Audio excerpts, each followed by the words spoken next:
यार हम चल रहे थे, सामने कोई जंगली जानवर है, पहचान नहीं जा रहा। अभी यहाँ से गया, ये इसके नीचे से देख वाली क्या है।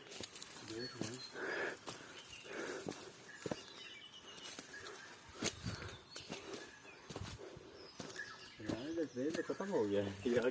यही तो हाइक है भाईजान, ये कौन सी हाइक है?